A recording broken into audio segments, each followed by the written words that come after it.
안녕하세요. 아주대학교 병원 류마티스 내과 수창입니다. 통풍은 바람만 불어도 아프다고 해서 붙여진 이름인데, 이번 시간에는 통풍에 대해서 답변을 드리도록 하겠습니다. 우선 첫 번째 질문을 알아보겠습니다.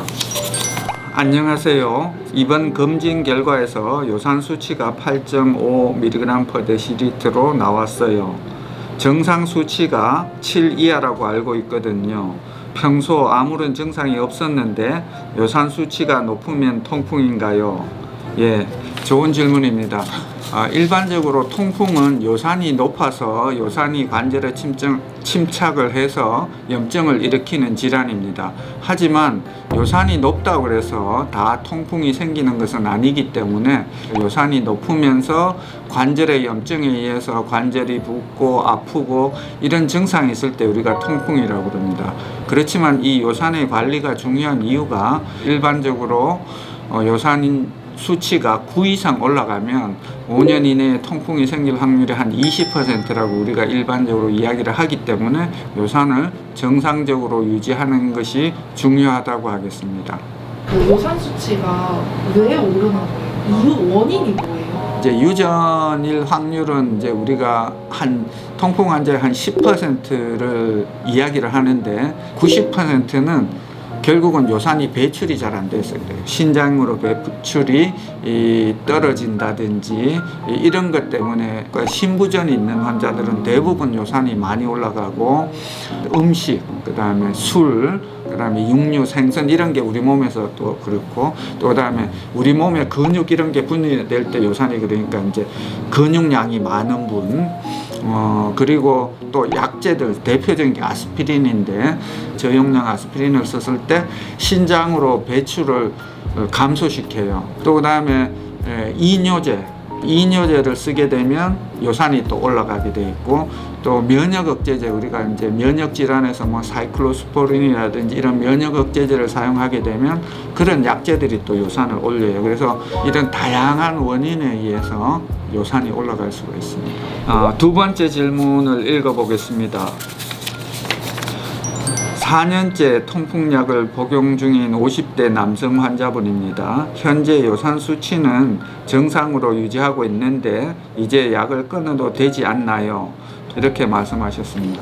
통풍 치료는 고혈압이나 당뇨 치료와 같이 생각하시면 됩니다. 고혈압이나 당뇨 이런 것들은 증상이 없지만 조절하지 않으면 합병증이 생길 수 있듯이, 이런 통풍도 요산이 높은 게 몸에 이상이 생긴 거기 때문에 요산을 잘 조절해야지 통풍 발작도 막을 수 있을 뿐만 아니라, 이런 통풍이 만성으로 가게 되면 관절도 상하게 되고 신장 기능도 나빠지고 이런 통풍의 합병증이 생길 수 있는데, 그런 거를 막을 수 있기 때문입니다. 그래서 평생 먹는 것에 필요하기 때문에 단순히 요산만 높다고 해서 치료는 하지 않습니다.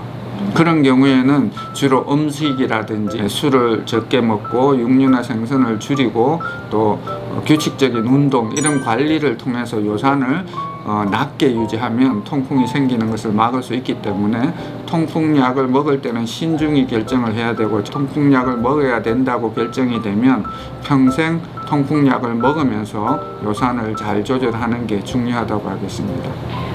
이제 세 번째 질문에 대해서 답변을 드리도록 하겠습니다. 저희 아버지께서 통풍을 진단받은 지 10년 정도 됐어요. 왼쪽 엄지발가락이 부풀어서 튀어나왔는데요. 단성 통풍만으로도 뼈의 변형이 올 수 있나요? 다른 질환은 아닐까 걱정이 됩니다.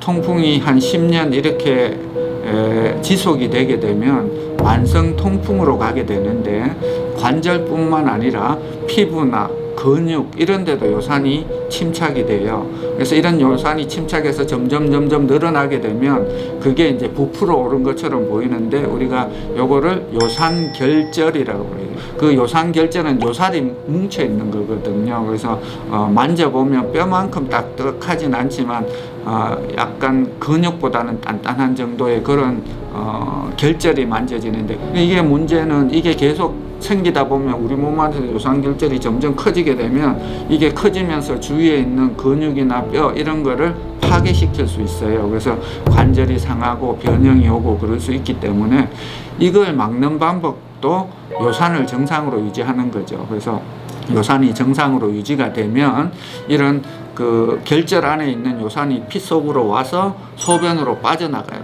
일반 통풍인 경우는 요산 수치를 6 이하로 유지하는 걸 추천하는데 결절 안에 있는 요산을 줄이기 위해서는 혈중 요산 농도를 5 이하로 낮게 유지하는 걸 추천합니다. 그래서 5 이하로 낮게 유지해야 이 결절 안에 있는 요산이 좀 빨리 빠져서 몸 밖으로 나가게 할 수 있고 점점 줄어서 없어지게도 할 수 있습니다. 네 번째 질문을 읽어보겠습니다. 저는 술을 사랑하는 애주가입니다. 술을 먹는 게 제 인생의 낙인데 통풍 진단을 받았어요. 통풍 환자들은 무조건 검주해야 하나요? 통풍에서 요산을 올리는데 가장 중요한 그 하나 이러면 술이거든요. 이 맥주를 만든 홉이 요산을 많이 만들어냅니다. 그래서 대부분 환자분들 보면 맥주 좀 마시고 뭐 맥주 안주 먹고 이러다가 이제 관절 증상이 악화되는 경우가 많이 있기 때문에 그래서 통풍 환자인 경우에는 맥주는 절대로 마시지 않는 게 좋고요. 그 다음으로 또 안 좋은 게 이제 말씀하신 소주나 위스키 이런 것들이 또 요산을 올립니다. 그렇지만 이제 여러 연구를 통해서 보면 통풍 환자가 그래도 안전하게 마실 수 있는 술이 있습니다. 그게 다행이죠. 그게 와인이라고. 와인은 지금 여러 외국의 연구 이런 걸 봤을 때 통풍 발작을 증가시키지 않는 걸로 알려져 있고 안전하다고 알려져 있습니다. 가장 좋은 건 술을 안 드시는 건데 그래도 이제 애주가시고 술을 드시는 게 낙이라고 하시면은 제가 볼 때는 와인을 한두 잔 이렇게 드시는 거는 요산을 증가시키지 않고 통풍을 악화시키지 않기 때문에 추천합니다. 통풍은 저희가 솔직히 말씀드리면 류마티스 내과에서 보는 질환 중에 제일 치료가 잘 되는 질환입니다. 약만 잘 먹으면 치료가 잘 되거든요. 그런데 이제 그게 잘 안 되는 이유는 이제 아플 때만 먹고 괜찮으면 약 안 먹어도 된다고 이렇게 이해를 하시는데 만성 통풍으로 갈 수가 있거든요. 그래서 요산이 약을 먹으면서 잘 조절하면 뭐 술이나 육류들도 조금씩 많지는 않게 본인이 즐기면서 즐거운 생활을 할 수 있습니다. 여러분 모두 건강하세요.